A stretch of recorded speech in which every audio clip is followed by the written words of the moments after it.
Hey everyone, the boys and I were super excited to share this video with you. Our friends at Faith Presbyterian Hospice linked us up with Jane Seymour again. Many of you might recall that last spring, Jeanie and Jane shared a Zoom call, and from that conversation was a brief tutorial from Jane to Jeanie on some basics of watercolor, and from that spawned all of Jeanie's artwork last spring and this book that you see behind me. So we hope you enjoy this follow-up with James, and if you haven't had a chance to buy your copy of The Music and Art of Jeanie Fite, do so now. All the proceeds go to both Faith Presbyterian Hospice and the ALS Therapy Development Institute. You can buy your copy today on Barnes & Noble. Just search for Jeanie Fite and you get your copy. Hope you enjoy this quick video. Take care. I was just so thrilled yesterday. I got the package. I got the book and I got the beautiful cards, and oh my gosh, I mean, there were tears flying down my face. I can't tell you what this means to me. I mean, unbelievable. One of the most prolific and extraordinary artists ever. And who knew that he never did it before? I mean, wow. Yeah, we're going to say goodbye and let you guys chat, but thank you guys for joining us. And Jackson, where are you joining us from? I'm in Tallahassee, Florida right now. Okay, I thought you were in Florida. Well, thank you for joining, and you guys have a great chat. Good seeing everybody. Great, thank you. Hi. How did you put all those beautiful images behind you? Well, I just, in the process of creating Jeanie's book, we digitized each of her paintings before she mailed them out to friends and family. And so as we had this collection of her drawings, we got the idea to maybe create this book. And then given COVID and all the world's on Zoom, we just took a couple of I don't know, it's hard to say favorites, but the one on the top left was one that she did for James, and the one in the top middle was one she had done for Jackson, and others are some of my favorites. So I just kind of threw them together in a little collage and made a virtual background for it for Zoom. I found this one. This is the one that she did for me. That's right. Do you have a scan of this? I don't know that I do. That would be wonderful if I could get a picture of that to add to the collection. It says here, Jane, thank you for the generous gift of time. You have inspired my inner artist and given me new ways to express myself. I'm so grateful, Jeanie. And it says, P.S. I've been painting every day. That's right. So this must have been was this one of her first? It was very much one of her first. And I think that card probably took her about 4 hours to write. Wow. So explain to me, how was she able to do that? I mean, that must have been so hard. It really was. In the first couple of weeks after your tutorial and kind of inspirational introduction to all of this, she tried to use a very traditional approach with paints and a palette of watercolors that I would mix for her. And that became very difficult for her. And so she found online these watercolor pens, right? That's what I was showing her, yeah. Yeah, and so we went through, I don't know, about 20 different sets of those in the last 3 or 4 months. And she just, we stacked them up in kind of little jars that in kind of light colors. All the blues were in one jar and all the yellows were in another. And she would, while the boys and I were outside in the garden, or if I was working in the garden, she would paint. And she would spend 5-6 hours a day creating a single card. And being the engineer that she was often not happy with the first version. And so each card might go through 2 or 3 iterations before she found what she was willing to put in the mail. So. Wow. I always got really mad at Dad because he would always leave out the markers and they'd all dry up, and so she would... Did you all have a go at it yourselves? Not very much of an artist, but yeah, I mean... I think we were content with handing her the markers and watching her. I think you should give it a go in her honor because, my goodness, I mean, for what she was able to do, this is unbelievable that she could do this. It really, And your conversation really lit a spark in her, and she was really focused in her last few months of trying to send words of encouragement to friends and family. And the fronts of those cards were kind of what you see here, and then she would typically write a little note on the back, especially as a lot of James's friends and family members, were in their senior year of high school, and so there was graduation announcements and presents, and so. And in addition to the bag of kind of embroidered towels, that was kind of her famous gift for every graduating senior, because someone gave monogram towels when she was in high school, would go one of these little cards. And your conversation was really the spark to all of that. okay, hold on one second. This phone, I've got to turn it off. So it's on mute. A minute. A minute. Where are you, James? Yeah, I was about to say, are you on the grass? Where are you? I'm right outside the Greek amphitheater. Elijah was still asleep, so I decided I would bug in. Sorry, I Outside, had, so. that was the front gate I had to open. I forgot that's why I have a phone to open a gate. You know what, before I forget to say it, I just have to say that when we decided we wanted to do the open-hearted challenge, and I thought, oh gosh, what can I do? And I thought, well, maybe I can paint with some people. And Tim Mallard said, oh, I've got the perfect people for you to paint with. And I thought, oh my God, what's that's going to be like? I'm not really a Zoom person, and I didn't know, who or what or why. But I have to say, Jeanie changed my life. Literally changed my life, because she turned me around from thinking about what I couldn't do to what I realized I could do, even long distance. And what so many people did, with Open Hearts. I mean, I don't know if you know this, but we raised and distributed, I think, $200,000 with our emergency fund from various things, and also from selling some of the art I did. And like her, after she got me back into painting, she did. I couldn't stop, and I became ridiculously prolific myself. And I stopped these last few months, and I started getting kind of caught up in things that were happening that were tough. And when I got this book yesterday, I just went, darn, she's going to make me paint again. So I want to thank her and all of you for letting me be a little tiny part of her life. And I want to know how we can get this book out to people. I want people to see it. It's just so inspiring, and the cards just so beautiful. And what a major, what an amazing testament to the human spirit. It's phenomenal. Absolutely, and we appreciate you engaging with us on this. I think anything that we can do from a social media perspective, we're posting on Instagram and Facebook. Our goal is, we originally envisioned kind of a much larger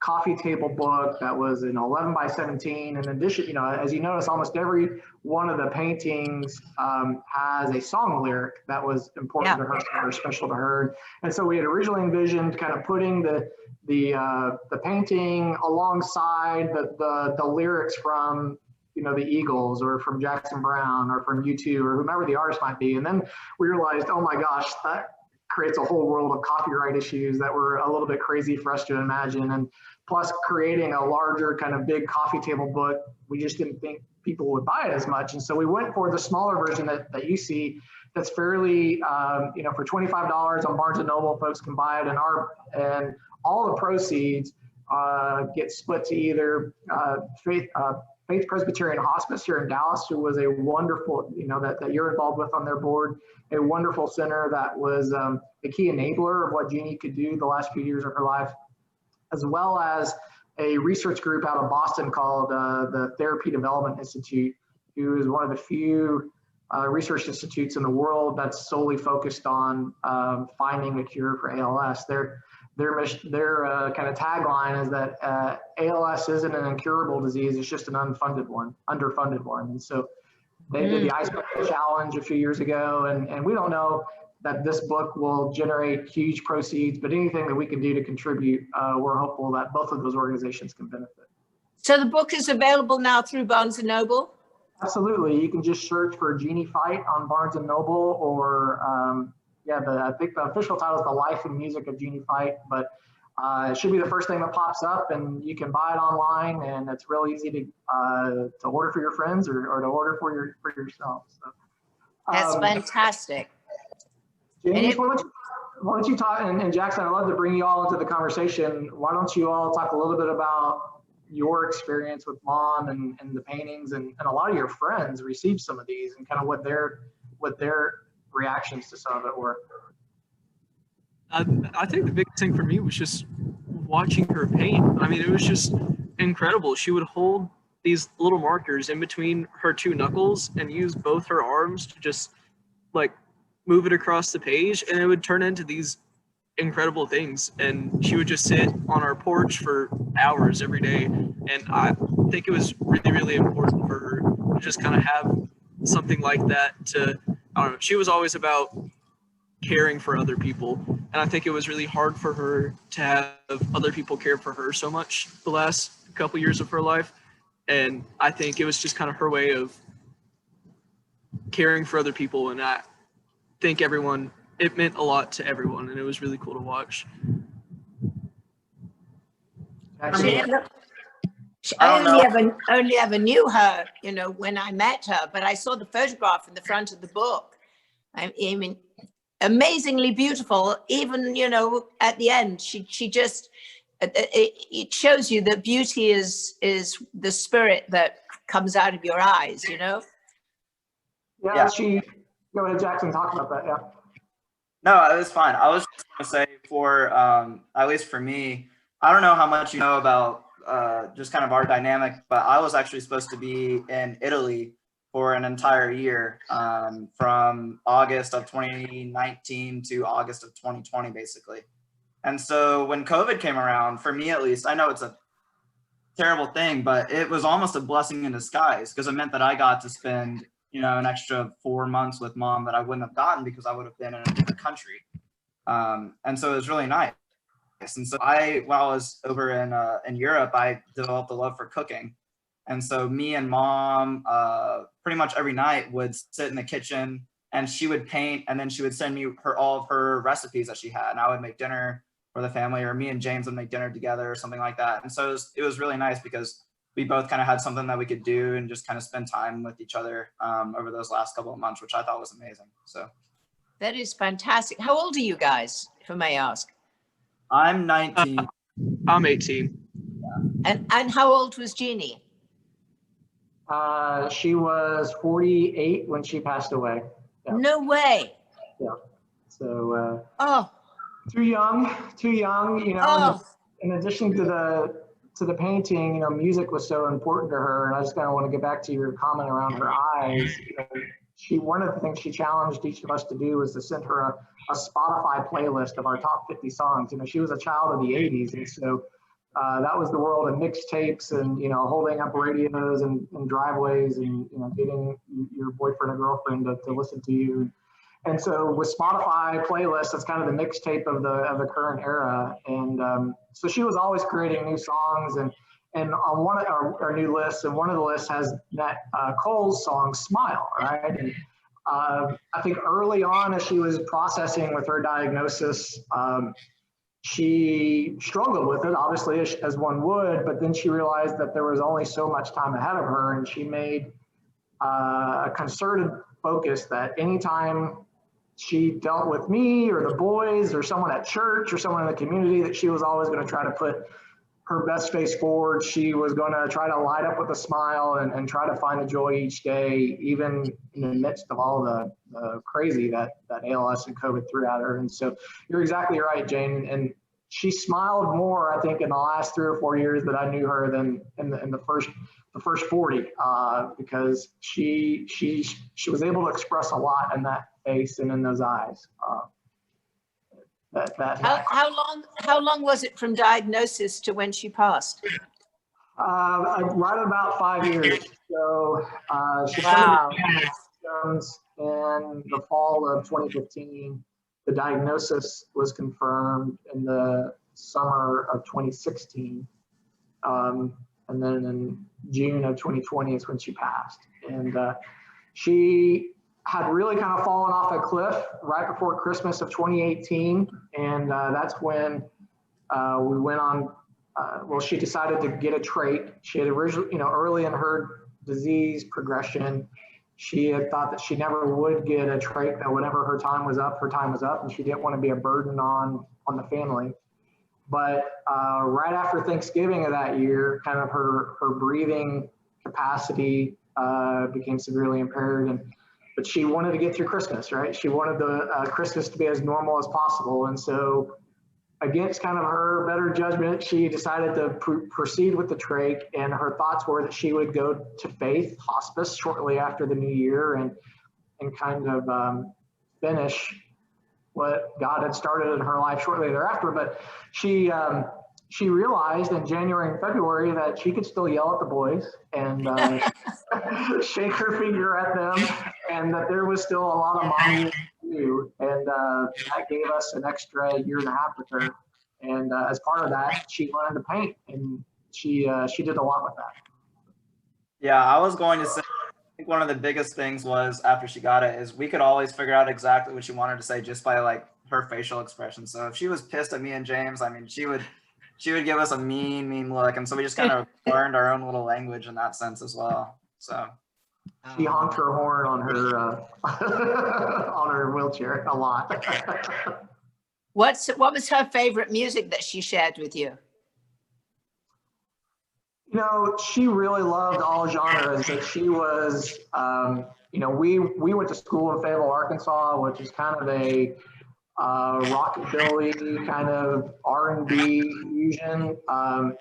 And so, we kind of fell in love dancing to the likes of Van Morrison and others, but she grew up listening to everything between U2 and the Beastie Boys and everything in between. And Beatles, she was a huge fan of the Beatles. Willie Nelson. Her dad and family hail from Texas, right? And, we live in Texas now. And I remember talking about stories around, when you're in third or fourth grade, you always have that assignment of trying to trace your heritage. Oh, I'm from Ireland, or I'm from England, my ancestors. And so when Jeanie went home and asked her dad, well, Dad, where are our ancestors from? He replied, we're from Texas, Jeanie. And so whether it was Hank or Willie or Waylon, that was also permeating through her music genre sense as well. Well, those are both friends of mine. Really? Yes. Willie's been here to the house for dinner. He did Dr. Quinn at least twice, 2, maybe 3 times. Johnny Cash, and I knew Waylon Jennings, and all of them. Obviously Glenn Campbell, and my son Johnny, who's 24. He's a rock musician. That's why I asked, because he writes the kind of music I think Jeanie would have enjoyed. So if I can wrestle some of it out of him before it ever gets seen properly by the rest of the world. Although he's on YouTube, you can see him, Johnny Keach. There is a YouTube link of him, but he writes original music, and I think it's kind of things you'd enjoy, and I think she would have enjoyed it. He lived in Nashville, and he writes, everything he writes is from a personal perspective about life and what he believes and stuff like that. Wonderful. Yeah, and he's an artist too. He's doing a lot of digital art. So what he'll do is he draws with me. He does like I did with Jeanie, and now he scans it into his computer and then messes with it. I don't know what the heck he's doing on Photoshop, but unbelievably beautiful things that I keep looking at, like, how did you ever come up with that? So I've showed this to him. He was so impressed. He got excited. Well, I remember in our call last spring, the painting was very inspirational, but I think Jeanie enjoyed, because that's just who she was. I think she enjoyed your garden tour and your discussion about your boys, your kids, and I think she enjoyed connecting on those levels equally as much, because she was always wanting to know about you and or whomever she was talking with. It was one of her favorite sayings was, "Tell me more." It was less about her, more about what's going on with you. So well, basically, I come from pretty humble origins in England. I'm one of 3 sisters. We're incredibly close. We're a year and four months apart. We all have a passion for cooking and sharing recipes, and all the kids and all the cousins, that is the family hobby, is either art or food. And that's what we do all the time when we're together. And then growing things in the garden. And I have grandchildren now, and that's their passion. That's what they do too. And my daughter as well, Katie. And so, you know, those are our most important things in life. And then my daughter, Katie, she's 38 now with 2 children, two little girls, Willa, who's 7, and Luna, who's 4.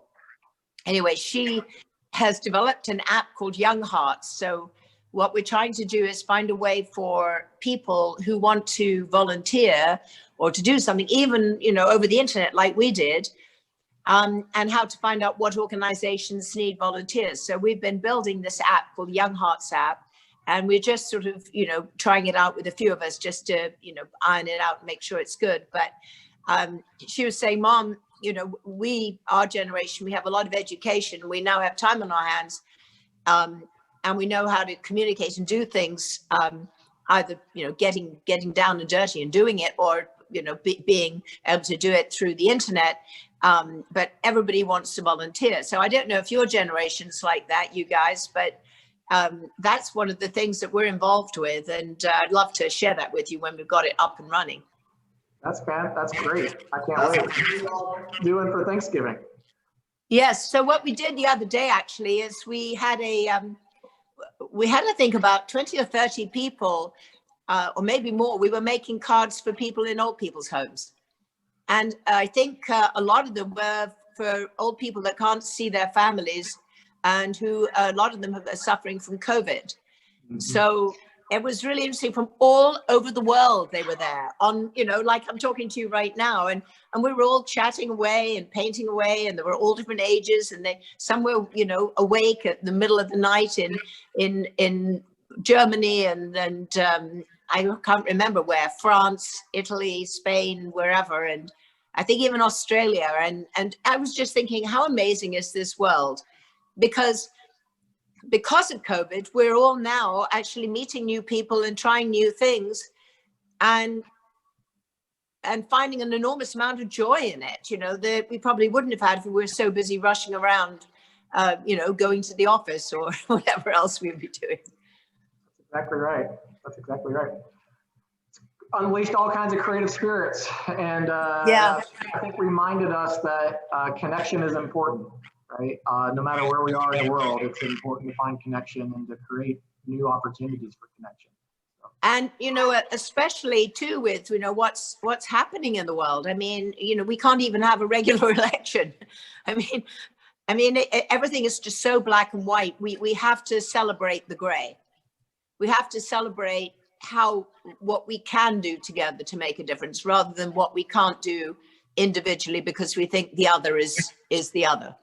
That's right. So I think, you know, when I look at what life has brought us right now, I think that the crucial elements are to save our planet and to communicate that we are all part of this planet, no matter what our beliefs or cultures or what we grew up with. And we have to be there for everyone, you know, even if we don't believe what everybody else believes, let them be, you know, just don't hurt other people in that.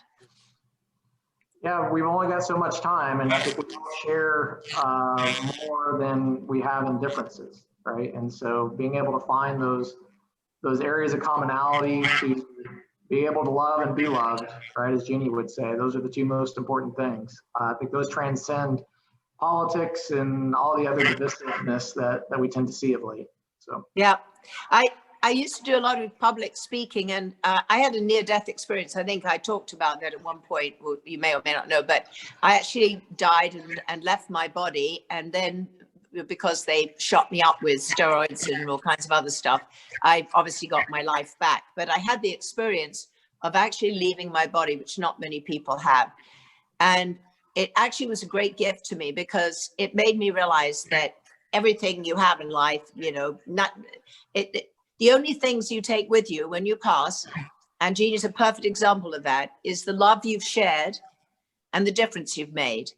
And she has just made a huge difference and will continue to make a huge difference, not just to her family and your friends and me, but, you know, through sharing her story with her book and her art. You know, it's about the can do rather than the can't do. And it's remarkable. I mean, you know, she really is with us in my belief system. Boys, I'd love for you to kind of chime in a little bit around what stood out to you and her can-do spirit that kind of left a mark on each of you as you embarked in new chapters of your life. Well, I just wanted to, I thought it was really, whoop. You're fine. Okay. Sorry, I'm here. Okay. I just wanted to talk a little bit about what you guys were talking about earlier. The fact that Mom's probably biggest philosophy was that we're always strongest when we're together. And so even when COVID happened, we were always making Zoom calls to our family, or, you know, cooking meals for people, or doing whatever we can to try and help people out, no matter what their situation was. And so I think that's one of the biggest things that she taught me. And I really try and implement that into my life as much as I can, just trying to keep people around me and make sure that everybody's happy and that everyone's accounted for and taken care of. So. And she never really admitted defeat with anything. I mean, there wasn't anything she wouldn't let us allow her to do, sort of. I don't know. I just remember we went to California, and I remember her letting us carry her down to the beach on this little sling, or letting us lift her up and put her in the convertible so that Dad could drive her around a little bit again. There was just never anything that she wouldn't do, even, you know, with how hard it was for her to do things. She would find any way that she could to continue to do things that, you know, made us happy and made her happy and made other people happy. And I think that's just incredible that, you know, she was faced with the worst of circumstances and she still made the best out of them every day. Even with the painting, I mean, it was like that. Anytime that she had to ask for our help to do anything, she would literally wait until she physically could not do anything about it. Like if she needed a marker, she would always spend 10-20 minutes trying to get the marker by herself first, until she finally would have to admit defeat because she dropped it on the floor or something like that. I mean, I was like, Mom, I mean, it's not a big deal if you just beep at me and point to the pen that you want, I can grab it for you. But she would always try and do things herself, and she wanted to try and live her life as normal as she possibly could. Even though it wasn't really possible, she liked the idea of just kind of doing normal day-to-day things as much as she possibly could. So I think that's why she spent a lot of time in the garden, and liked to help me cook as well. It just kind of made her feel like she had a routine that was a little bit more normal. And so it was really special, those little moments. So it must have been hard when you got the diagnosis to watch that. Well, for me and James, at least, you know, we could obviously tell that they didn't tell me and James for, I don't know, a couple of months after they actually got the diagnosis, just because they were waiting for a time in which we could kind of start to tell that something was going on. And so I think it was around Thanksgiving of like my sophomore year of high school or something like that is when me and James found out. And at that point, she had just kind of started to lose a little bit of her tongue. She had started to slur her words a little bit. Her feet weren't working the way that they used to. And so she was having a little bit of trouble walking. But I think about a year into that, when she started, you know, whenever she lost, I think the first big thing was when she lost her ability to drive. And I think that was really, really hard for her, just kind of lose that independence. Because I remember whenever she would take me to school early in the morning for whichever reason, there was a certain point, there was one day in particular where we had to stop the car for 15-20 minutes so that she could catch her breath and try and get her, you know, her limbs to work the way that she wanted to. And at that point, I think she kind of realized that she couldn't do that type of thing anymore. Luckily, that was also when me and James were starting to drive, but you know, that was one of the hardest things that I think that she was faced with early on in her diagnosis. But yeah, that freedom of being able to do whatever she wanted to, I think really hurt her. But yeah, it was, I don't know, there were three different kind of phases of it in my mind. I mean, first, she lost the ability to drive first, and then she kind of lost the ability to walk. So she was in her wheelchair all the time. And I think that was hard for her to not be able to get up and go out and do things, but to be restricted to that chair all the time. And then I think the last big thing was when she lost her ability to talk. I mean, it was really cool when we found a bunch of old recordings of her like singing and talking in these old home movies. That was really, really cool to watch because she tried really, really hard for a long time to kind of maintain that ability to tell us that she loved us and to try her best to sing along to the radio and things like that. I mean, I think that was probably might have been one of the hardest things was when she just couldn't, say anything anymore and she had to type everything out. I think that must have been really frustrating for her. So those were just kind of like the three different stages of descent for me that just, I don't know, kind of markers of things that the disease took.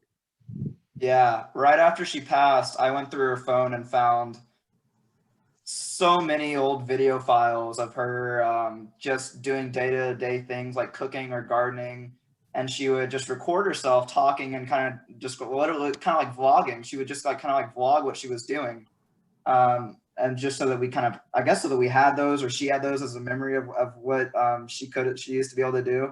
And so right after she passed, when I went through my phone, we found all of those, and they were really, really funny to look back on and to see what she was doing and what she was saying while we were all, Dad was at work or I was at school with James or whatever. So it was a nice little moment that we got whenever we found those videos. But Wow. Her ability to find a way to communicate, whether it was through her eyes or there was a little device app on her phone where she could type out a little message with her thumb and then the phone would convert it, just like Siri would read a text or something to you. She was keen to stay engaged as long as she could. So that was with today's technology, between the motorized wheelchair and the speech to text or the text to speech apps on the phone, it allowed her to feel that she was still very much part of the family, even as her body failed her. So tell us a little bit about where the great proceeds from your Open Heart Foundation went. You said you had that money. What were some of those funds used for? Gosh, I should have them all here in front of me so I can read them off. Trina remembers exactly. Let me have a look. I have to look online. But I think mostly we've been focusing on women and children, and some women who were incarcerated, helping them when they're coming out from prison. And we've got foster kids, a lot of foster kids, women who've been abused, who are able to go into temporary housing while they're, dealing with what they're having to deal with, feeding various people in various places. What we've really been doing is the smaller nonprofits that we vetted, some of which we already knew and had been working with, that were specifically hurt by COVID. And, raising money and doing anything in the nonprofit world right now has been very hard because everyone's hunkering down and just saying, I don't have spare money. But there are people, funnily enough, the people with the least are the people who give the most. Right. Actually, one of our great heroes is a lovely lady called Linda Janschek, who did our open-hearted challenge and donated blood, and whilst doing it found out she had cancer. Oh, wow. So it actually has saved her because she didn't realize that. But 1 minute. Okay, I'm gonna look at my charities. Okay, this is what our COVID charities. Well, if you go to Open Hearts Foundation, we can see, okay, we've granted 284,550 to 22 emerging charities through our emergency relief fund. And we've also been very involved with what we can do with the Young Hearts app as well. But we've through the challenge, we've received an amazing donations. And then when we sold off my art, I think we ended up with $75,000 just on that alone. Wow. With an amazing donation from Brad Burr, who's always been unbelievable to us. We're just we're constantly, you know, seeing what we can do. We came up with masks with Wallaroo. I don't know if you saw their kind of scarves. We have to call them scarves, not masks, but you know, we wear those things. We sold out of that pretty quickly, and 100% of the money, you know, that I give it all to as a donation to Open Hearts Foundation. But we're always looking at new organizations. So if you know anywhere that you think would be really good for our next round, we'd love that, because the great thing about giving smaller amounts to these smaller charities is that the money goes a lot further, and you can see exactly what, you know, how it's impacting. Sometimes the very huge charities, you know, a lot of the money ends up in admin and the rest of it. So we always wanted to be involved with lifting the profile of and discovering organizations that were really making a difference in the way that my mother had explained, that when you've gone through a challenge like you and your family have, you take that as an opportunity to help others in a way that, you know, that is necessary. So I would say, for example, this book, just if you have a family member that's going through any disease or ailment that's going to, you know, be life-threatening and change your life so completely, the inspiration from Jeanie and from this beautiful book you've done is huge. But it's also an inspiring book just for anybody, because, you know, life is short, and we sometimes forget to appreciate how beautiful every single moment is. And, you know, that what you're telling me about what she thought to do for her boys and for all of you by recording her everyday activities. I mean, I was just thinking how incredibly important that is. And my mom used to do that too. She used to endlessly take photographs. And even though she was blind at this point, she'd just take photographs of everything and everywhere she was, and you know, constantly share and talk to people. And you know, it's sharing life's experiences and sharing the beauty of every moment, because every single moment matters. And my Open Hearts Foundation, as much as anything, was also inspired by my friend Christopher Reeve, who was paralyzed and on a trach and all of that.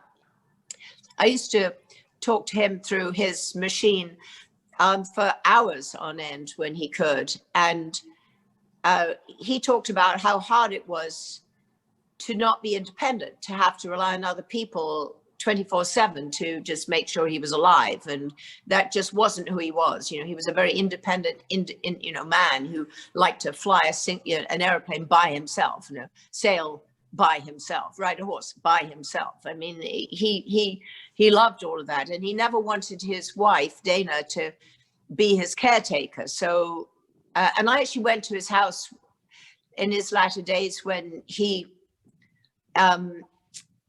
used a straw to be able to move his wheelchair, and he refused to let anyone help him. And, you know, he was a great, you know, pilot and very, you know, he's a very organized, brilliant man.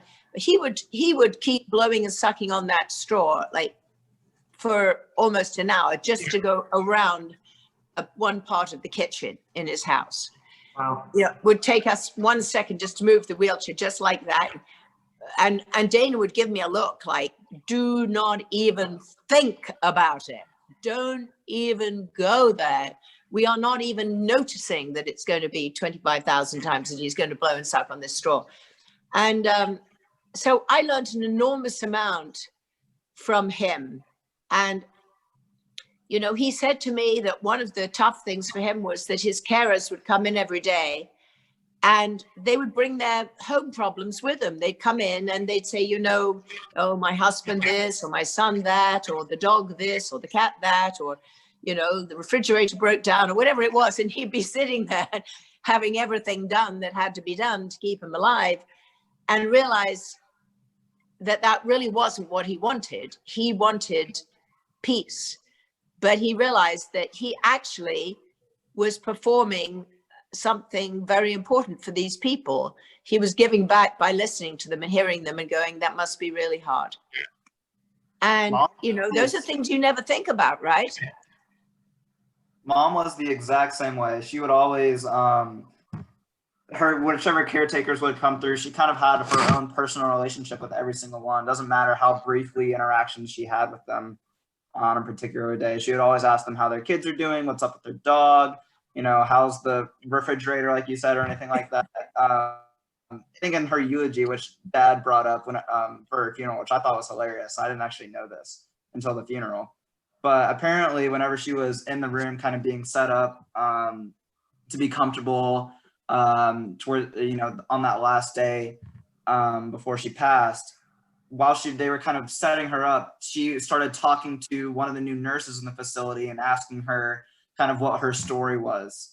And she wanted to know about every single person in the room before she passed. And so I thought that was hilarious that she would, you know, even in her final hours, she was caring about other people more than herself. And so I thought that was really special. So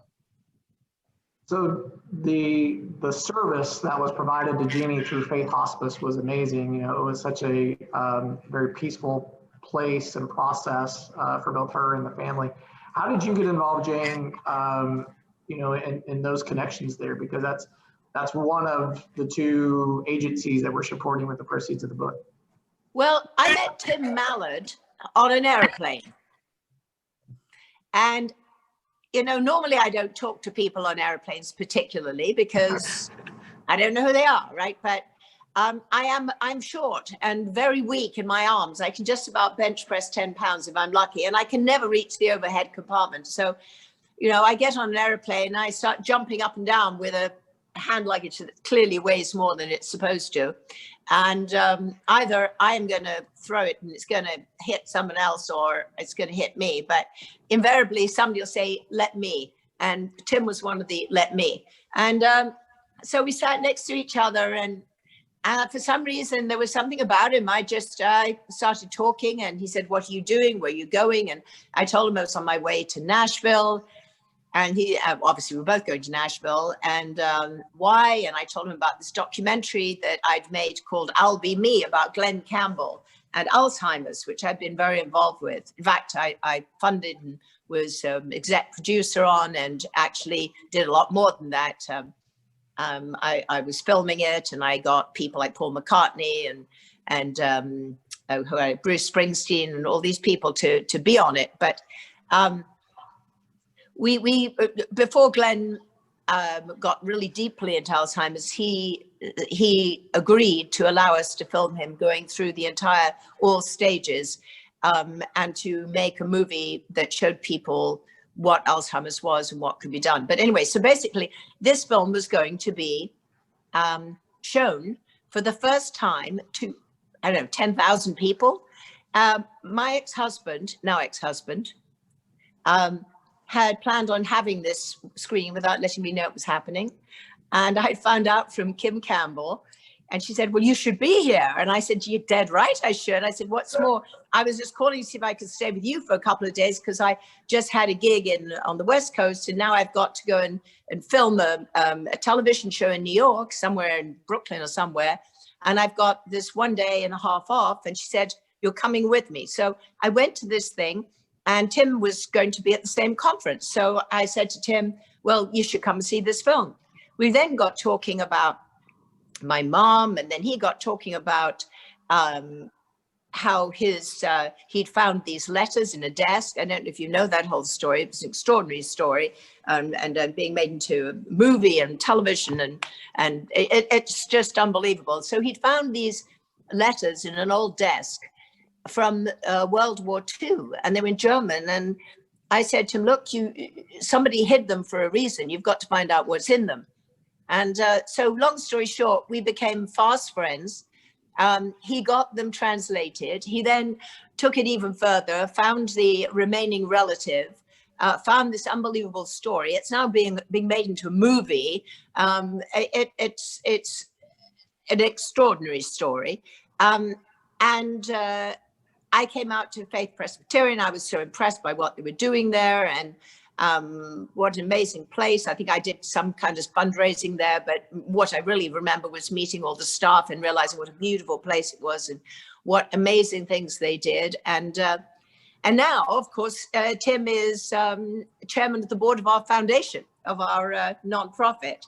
And as you know, the man is brilliant at organizing and encouraging people to, you know, to make a difference and to make things happen. And he's a part of our family now, basically, and a very, very, very big part of what we're doing with Open Hearts Foundation. And, you know, that's another gift. Who would have known? And I've had one or two airplane friends. There's another one who has now become she does cybersecurity, or she was for Bank of America, and she's now involved with security on the internet all over the world, and amazing woman. So you just never know who you're going to meet on those airplanes. But Tim is our very, very special person.